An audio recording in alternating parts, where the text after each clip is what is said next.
ইহুদি ছেলে আমার নবীর খেদমত করতো, তারা ছিল নবীর প্রতিবেশী। তো অনেক দিন হয় ইহুদি ছেলেটা আসে না। বিশ্বনবী খোঁজ দিলেন, ঘটনা কি? একটা ইহুদি ছেলে না আমার খেদমতে আসতো, ছেলেটা কই? খোঁজ নিয়ে জানলেন ছেলেটা অসুস্থ। বিষ্ণু ইসলাম ওই ইহুদির বাড়িতে চলে গেলেন ওই ছেলেটাকে দেখা করার জন্য, ভিজিট করার জন্য। সুবহানাল্লাহ পড়বেন না? গেলেন, যে দেখে ইহুদি ছেলেটা মুমূর্ষ, জান যায় যায় ভাব, বিছানায় পড়ে আছে, তার বাবা দাঁড়ানো। বিশ্বনবী তার মাথার পাশে বসলেন, মাথায় হাত বুলিয়ে দিলেন, আর ছেলেটাকে বললেন আসলিম, হে ইহুদি ছেলে আসলিম, ইসলাম ধর্ম গ্রহণ করো। তো ছোট্ট ছেলে ভাবে আমরা ইহুদি, এখন ইসলাম ধর্ম গ্রহণ করলে আব্বা যদি বকা দেয়। ফানাযারা ইলা ওয়াজহি আবি, ছেলেটা তার বাবার চেহারার দিকে তাকালো, দেখে আব্বা কি কয়। আব্বা যদি বলে তাইলে ইসলাম ধর্ম গ্রহণ করবো। ইহুদি ছেলেটা তার বাবার দিকে যখন তাকালো, ওর বাবা বলে আতি আবুল কাসিম, আবুল কাসিম যা বলে তাই করো। আবুল কাসেম হচ্ছে বিষ্ণু ইসলামের একটা কুনিয়াত, উপনাম। আমার রাসূলের বড় ছেলের নাম ছিল কাসেম। যেমন দেখবেন আমাদের এলাকায় কারো ছেলের বড় ছেলের নাম যদি হয় আব্দুল্লাহ, এরা আব্দুল্লাহর বাপ বলে ডাকে। কারো বড় মেয়ের নাম যদি হয় ফাতেমা, এরা কি ডাকে? ফাতেমার বাপ বলে না? তো বিষ্ণু ইসলামের বড় ছেলের নাম ছিল কাসেম। ইহুদি বাবা বলল আতি আবুল কাসেম, আবুল কাসেম যা বলে তাই শোনো, মানে মোহাম্মদ যা বলে তাই শোনো।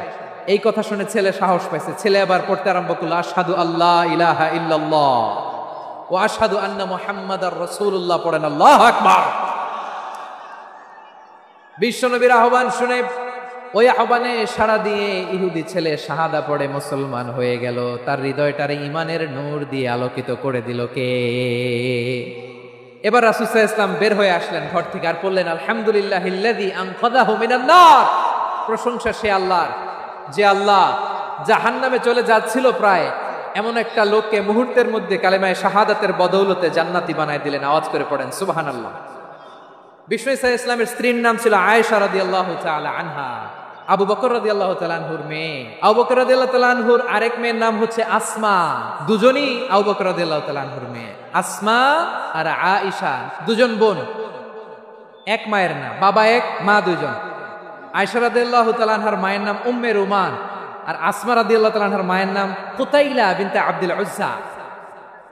আবু বকর রাদিয়াল্লাহু তাআলা আনহু 4টা বিয়ে করেছিলেন। একই ঘটনা ঘটেছে এই ফ্যামিলিতে। আসমা ইসলাম ধর্ম গ্রহণ করে মুসলিমা, কিন্তু তার মা কুতাইলা মুশরিকা। আই রিপিট, বোঝার জন্য আমি আবারও বলি, আসমা রাদিয়াল্লাহু তাআলা আনহা মুসলিমা, আর আসমার মা কুতাইলা মুশরিকা। তার মানে মেয়ে মুসলিম, মা অমুসলিম, ভেজাল আছে না নাই? কিন্তু কুতাইলা আর ধৈর্য ধারণ করতে পারে না। নার ছেড়া ধন, কলিজার টুকরা ধন, কলিজার টুকরা সন্তান আসমারে দেখতে বড্ড মন চায়। সাইয়েদনা আসমা রাদিয়াল্লাহু তাআলা আনহা মক্কা থেকে হিজরত করে মদিনায় চলে গেলেন হুদাইবিয়ার পর। যখন মক্কা মদিনার ট্রাফিক স্বাভাবিক হলো, মক্কার লোক মদিনায় যায়, মদিনার লোক মক্কায় আসে। কুতাইলা কলিজার টুকরা সন্তান আসমারে দেখার জন্য কিছু উপহার নিয়ে বিশাল মরুপথ পাড়ি দিয়ে মক্কা থেকে মদিনায় যায়। সুবহানাল্লাহ বলেন। এখন মা আসছে মেয়ের সাথে দেখা করতে, মেয়ে তো আর দেখা দেয় না। মেয়ে ভাবছে আমার মা তো মুশরিকা, অপবিত্রা, তার সাথে কি দেখা দেয়া যাবে? বিশ্বনবীর দরবারে চলে গেলেন। সুবহানাল্লাহ বলেন। কি সৌভাগ্যবান ছিল তারা, মাসলা জানার দরকার হলেই নবীর দরবারে চলে যেত। ঘরে বউয়ের সাথে ঝগড়া হলে নবীর দরবারে চলে যেত। অনেক সাহাবী বলে আমার পেটে ক্ষুধা লাগলো আমি নবীর কাছে চলে যেতাম, কারণ নবীর চেহারার দিকে তাকালেই আমার পেটের ক্ষুধা মিটে যেত। সাইয়েদনা আসমা রাদিয়াল্লাহু তাআলা আনহা বিশ্বনবীর কাছে চলে গেলেন, যে বললেন ইয়া রাসূলুল্লাহ, হে ইয়া হাবিবাল্লাহ, ইন্না উম্মি কাদিমাতুন ইলাইয়া ওয়া হিয়া রাগিবা, আমার মা মক্কা থেকে অনেক দূর মরুর পথ পাড়ি দিয়ে উপহার সামগ্রী নিয়ে মদিনায় আমার সাথে দেখা করতে এসেছে গো নবী।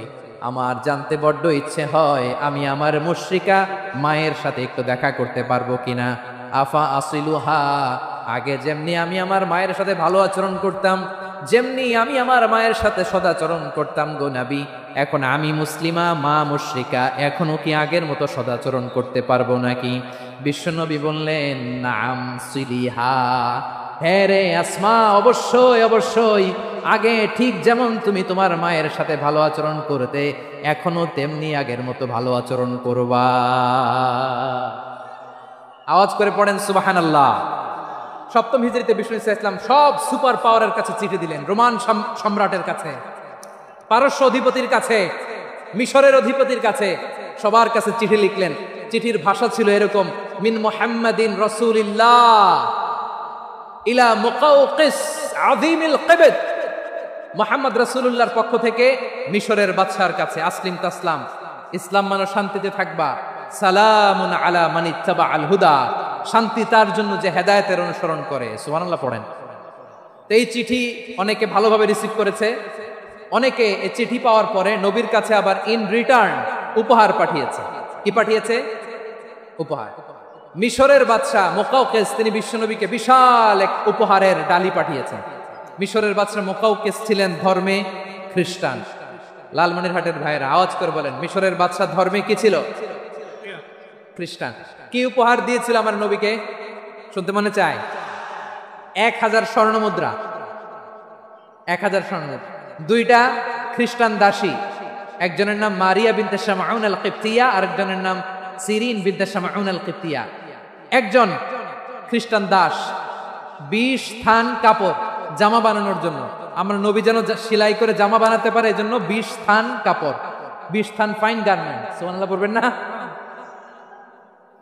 এরপরে একটা গাধা যেটার নাম ছিল উফাইর, আর একটা খচ্চর এটার নাম ছিল দুলদুল। খচ্চর চিনেন? গাধা আর ঘোড়ার ক্রসিং এ যে প্রাণীটা দুনিয়াতে আসে ওটার খচ্চর বলে। তো এই যে সুপার পাওয়ার খ্রিস্টান বাদশার কাছে নবী চিঠি লিখলেন, ওই খ্রিস্টান বাদশা আমার নবীকে উপহার দিল। বিশ্বনবী এই উপহারগুলো সানন্দে গ্রহণ করেছে। সুবহানাল্লাহ পড়বেন না? তাহলে অমুসলিম কেউ যদি আপনাকে উপহার দেয়, হালাল উপহার হলে আপনি গ্রহণ করতে পারবেন। অনুরূপভাবে পারস্যের বাদশা রোম সম্রাট বিশ্বনবীকে উপহার পাঠিয়েছেন, আমার নবী সবগুলো উপহার গিফট গ্রহণ করেছেন। সুবহানাল্লাহ বলেন। তাহলে প্রিয় লালমনিরহাট আওয়াজ করে বলুন, ইসলাম কি ন্যারো মাইন্ডেড রিলিজিয়ন না ব্রড মাইন্ডেড? আম্মাজান আয়েশার কাছে মাসালা জানতে চায় মেয়েরা, হে আম্মাজান, অগ্নি উপাসকেরা তাদের ঈদের দিন নওরোজের সময় আমাদেরকে পাখি দেয়, নেওয়া যাবে? উনি বললেন, ওরা জবাই করে দিলে নেওয়া যাবে না, কিন্তু ওরা যদি ফলমূল এরকম খাবার দেয় এগুলো নেওয়া যাবে। তার মানে অমুসলিমদের দেয়া উপহার এটা গ্রহণ করা যায়। সুবহানাল্লাহ বলেন। শুধু তাই নয়, বিষ্ণু ঈসা ইসলাম অমুসলিমদের সাথে আর্থিক লেনদেনও করেছেন, ফিনান্সিয়াল ডিলিং করেছেন। অমুসলিমদের সাথে প্রয়োজনে আপনি ফিনান্সিয়াল ডিলিং করতে পারবেন। আমরা প্রায় দেখি বাজারের মিষ্টির দোকানগুলো আমার হিন্দু ভাইদের,